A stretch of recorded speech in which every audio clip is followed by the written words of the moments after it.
Welcome back to Dial of Twang. I'm Dave. So we've got an E riff here, and doing a lot of E minor pentatonic stuff with it. And really, I tried to put something together that was kind of really straightforward that would let us talk about this tension and release kind of topic a little bit. And this is going to be less talk and more action on this one because what I'm about to show you, the progression, the riff that I did this over with that acoustic, it has its own kind of sense of tension and release. It's like this method of sliding a chord up and letting some of the strings stay the same and things in different keys. In E this time,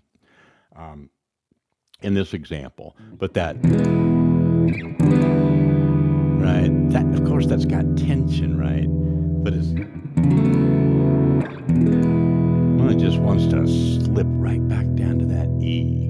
And so just the chord riff kind of gives us that good bluesy tension and release feel. It's sort of like a turnaround sometimes it used in blues. A lot of classic songs use these kinds of riffs as the whole main riff of the song, too. So let me show you that real quick. It's E. I'm using these three fingers now instead of these three, right? So kind of like you're doing a bar chord, but without the bar, right? And then slide that up to where it's like a G bar chord without the bar. Does that make sense? So just, okay. And then back down one, except this time you also want to lower that note on the G string. So from your middle finger to your index finger, pointer. Okay, now I'm going to play the notes isolating those three strings, right? So use your ear, not just your eyes. I know sometimes it's hard to see exactly what everybody's hand is doing. Got to trust that ear, man.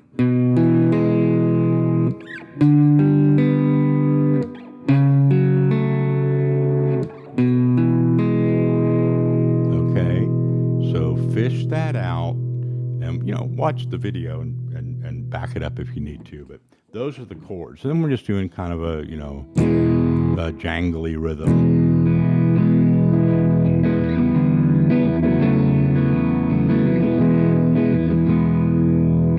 And my sound's a little souped up for that because it kind of, muddied it up a little bit.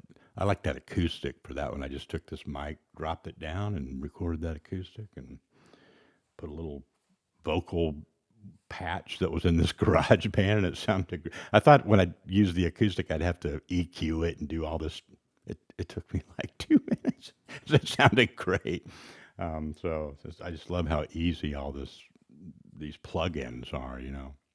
A lot of people have asked me about the sounds and things on the channel. It's all in GarageBand.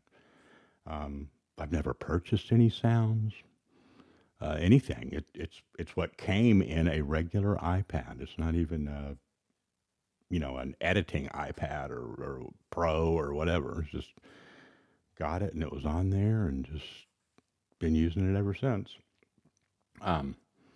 So that's our chord riff. Now warm up on your E minor pentatonic, just your blues scale stuff. Anything that you've been doing with that is going to work over this.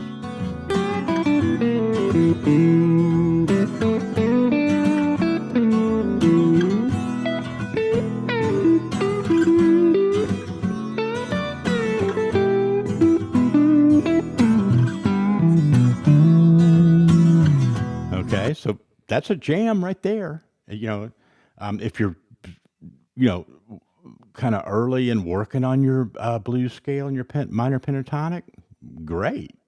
This is a good one to practice over. But let me throw one little nugget in there for you.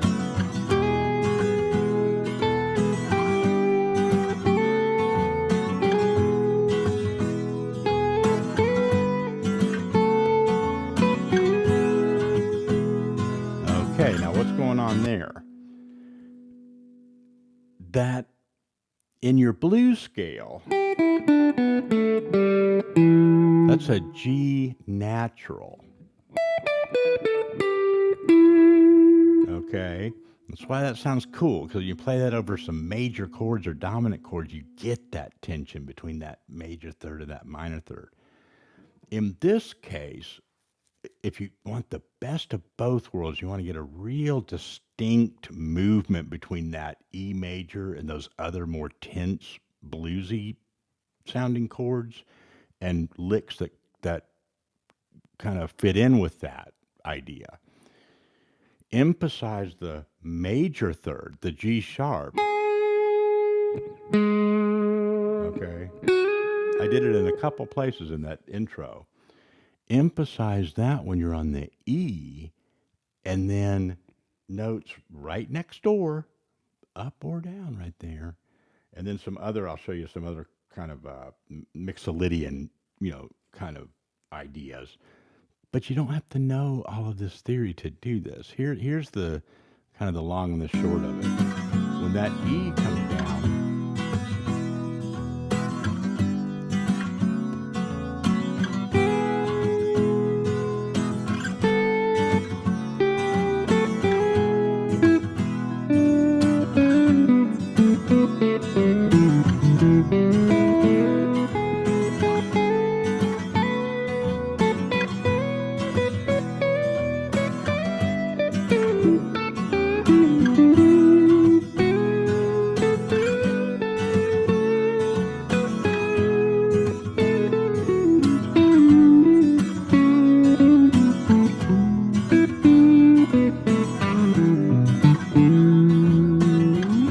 okay.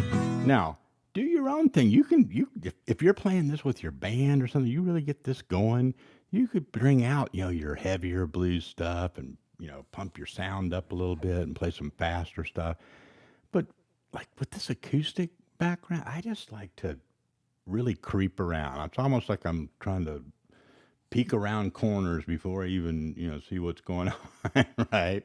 So I really enjoy that with this type of thing because I'm looking for those little half bends.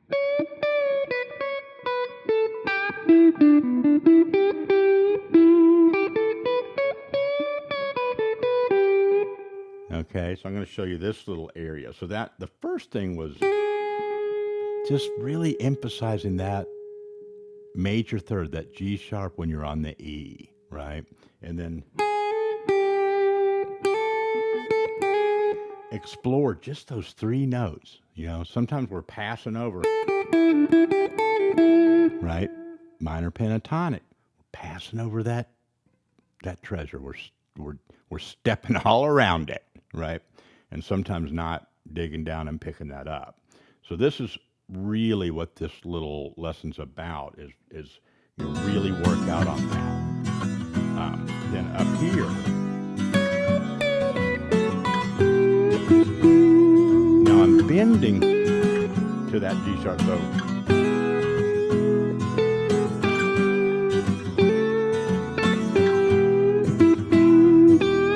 okay, same sort of thing we were doing down here.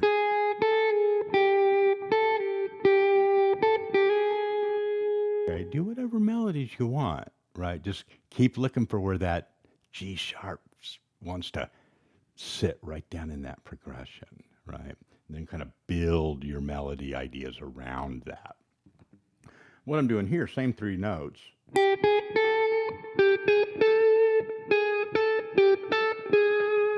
Right? So that same kind of, mess around with it up here, just like you did down here. And you can, bend it here also. So do some slides into it. And slow that down. So that's going to that flat 7 of that E. Trivia question for the day. What scale did I just play?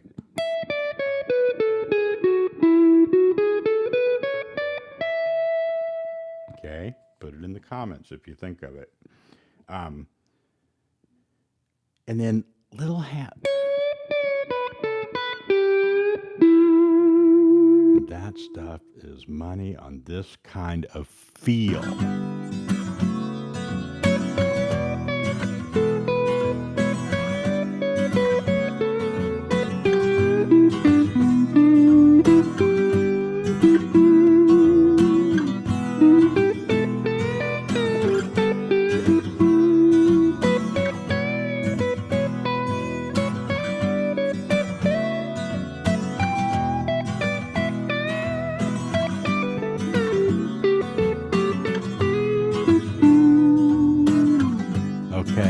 just back to that, everyday minor pentatonic.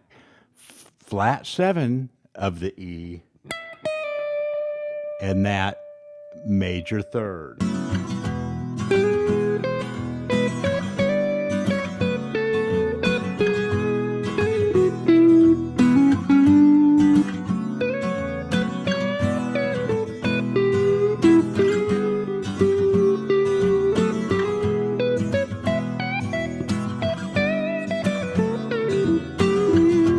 Okay. I made a couple little flubs in there because I'm not used to, kind of paying that much attention to it. I do a lot of the bending, just kind of instinctively. But that's the idea.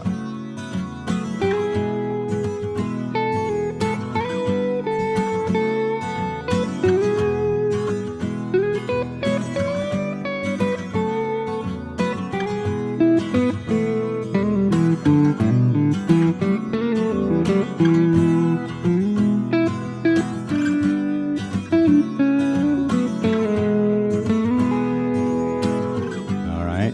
The major third and the flat 7.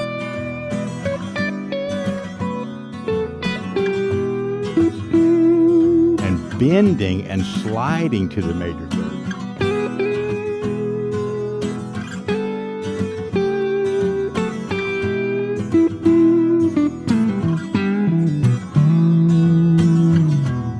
Okay. I'm going to get you to the practice loop on this one because, like I said, it's a repetitive sounding riff. So, watching me do it's not going to be as much fun as you want to get this track going and really get in there and investigate this. Watch it a couple times if you need to kind of go back and I kind of got what he was saying, but this was it is kind of abstract what I'm telling you today. But I gave you some real concrete examples and positions. Just go back and really isolate those, parts of the demo and see if you can get in there and just dig for a little treasure. All right? Let me know how it goes. Talk to you later.